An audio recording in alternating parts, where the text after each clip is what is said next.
A journey of 1,000 miles begins with a single step. Now I know what you're thinking.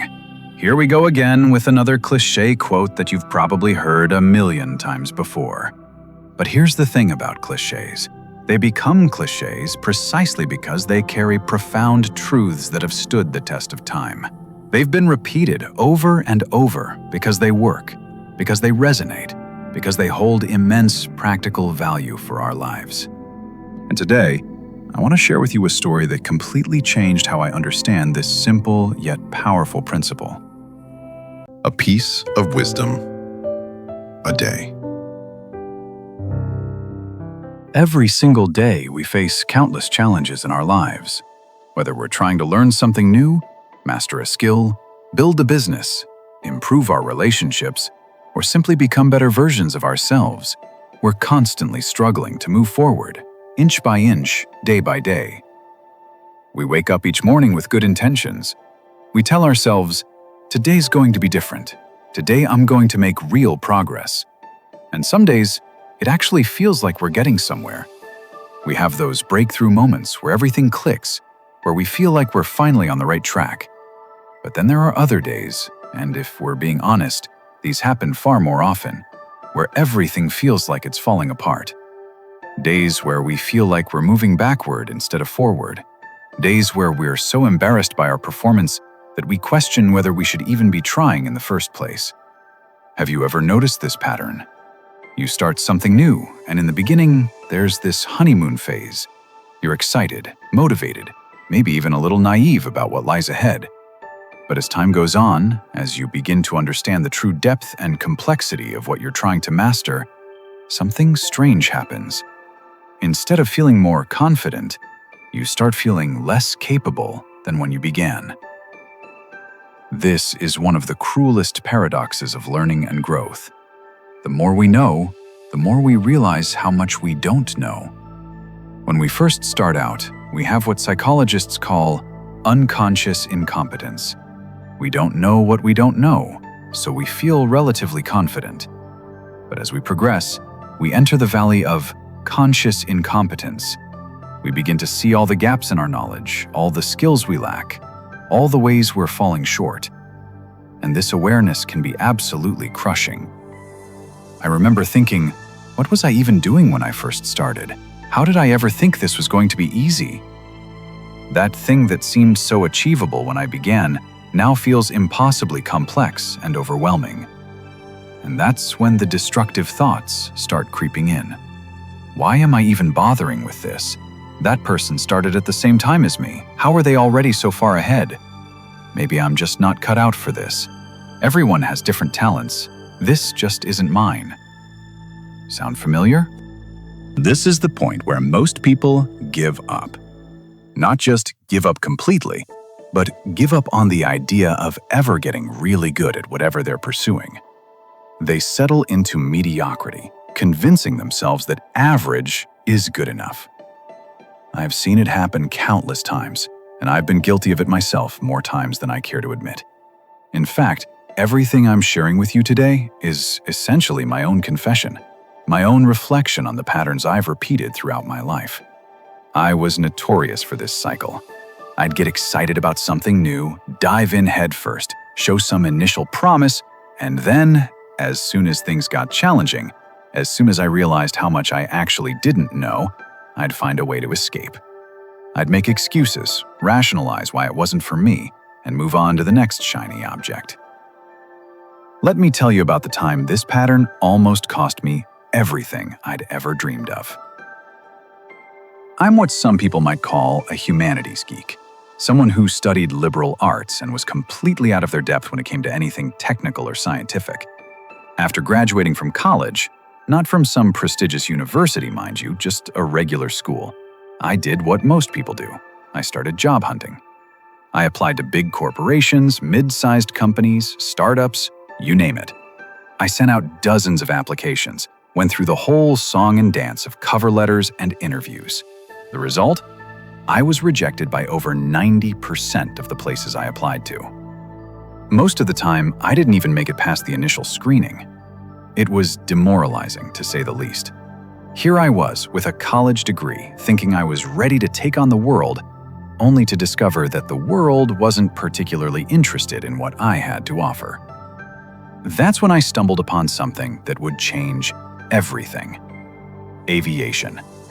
Now, when I told my family I wanted to become a pilot, you can imagine their reaction. They knew me better than anyone. They'd watched me start and abandon countless projects over the years. "He's just going to quit again after a few weeks," they whispered. "Do you know how expensive flight training is? What if he gives up halfway through? This is just another one of his phases." I couldn't blame them for being skeptical. My track record spoke for itself. But something was different this time. Maybe it was desperation. Maybe it was the realization that I was running out of options. Or maybe I just couldn't face another rejection letter. Whatever it was, I decided to bet everything on this one shot. I wasn't young for a pilot. Most people start much earlier in life. But I told myself, this is it. This time, I'm going to see it through no matter what. If only I had known what I was getting myself into. My first day at flight school was a disaster. They scheduled me for what they call a discovery flight, essentially a taste of what it's like to be in the cockpit of a small aircraft. Remember, I was someone who had barely been a passenger on commercial flights, let alone had any experience with the controls of an airplane. The whole experience was overwhelming, terrifying, and completely humbling. As we landed, my hopes and dreams felt like they were crashing right alongside us. What had I been thinking? How could someone like me ever become a pilot? But that was just the beginning. When I started the ground school portion, the theoretical knowledge you need before you can even think about flying solo, I was completely lost. The textbooks were filled with mechanical terminology I'd never encountered, complex aerodynamic principles that required a solid understanding of physics, mathematical formulas for calculating distance, time, and fuel consumption, intricate engine systems, emergency procedures that seemed to cover every possible catastrophe that could occur at 3,000 feet. It was a complete disaster. Here I was, a liberal arts graduate with virtually no background in science or engineering, trying to absorb highly technical information that pilots depend on to keep themselves and others alive. A few weeks into the program, I was paired with my flight instructor, a man in his late 60s who had been flying for longer than I'd been alive. We were sitting in the cockpit, going through the pre-flight checklist, when I just couldn't take it anymore. I looked at him and said, "I can't do this. This is too hard. I don't think I'm cut out to be a pilot. Maybe I should just quit now before I waste any more time and money." I expected him to either give me some generic motivational speech or agree that maybe aviation wasn't for me. Instead, he did something completely unexpected. He looked at me calmly and said, "All right, let's try something different. Forget everything you've read in those textbooks. Forget all the technical jargon and complex procedures. Today, I want you to imagine you're just riding a roller coaster. We're going to focus on one thing, and one thing only: getting this airplane off the ground." I thought he was crazy. But what about all the other stuff I need to know? What about the other students who are ahead of me? What about— "Just trust me," he interrupted. "Today, we work on takeoff. Nothing else matters." And that's exactly what we did. For the entire flight lesson, we practiced takeoffs over and over again, nothing else. When we landed, instead of the usual comprehensive debrief covering everything I did wrong, he simply said, "Here's what I want you to do. Don't touch your school textbooks tonight. Don't try to study 10 different concepts. I'm giving you this book." He handed me a basic aviation book designed for young students. "And I want you to read only the section about takeoffs. Tomorrow, I'm going to quiz you on just that section." I was frustrated. "But this isn't even the official textbook. What about everything else I need to learn?" "Just do what I'm asking. One section. Make sure you understand it completely." The next day was the same. "Today, we're going to practice climbing, making the airplane gain altitude. That's it. After the flight, go home and study only the section about climbs."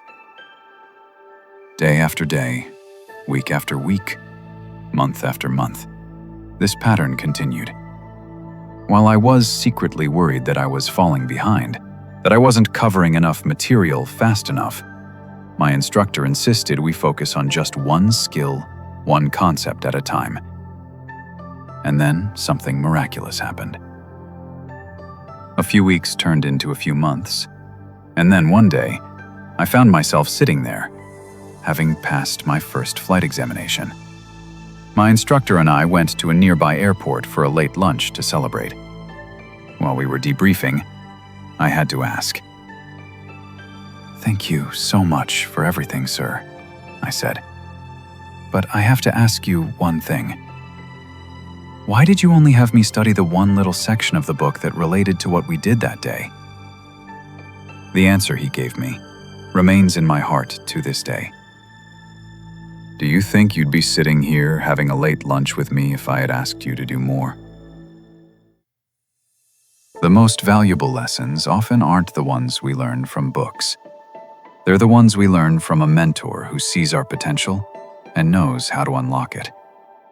My instructor understood that my struggle wasn't a lack of ability, but a feeling of being overwhelmed. He taught me a lesson that goes far beyond the cockpit.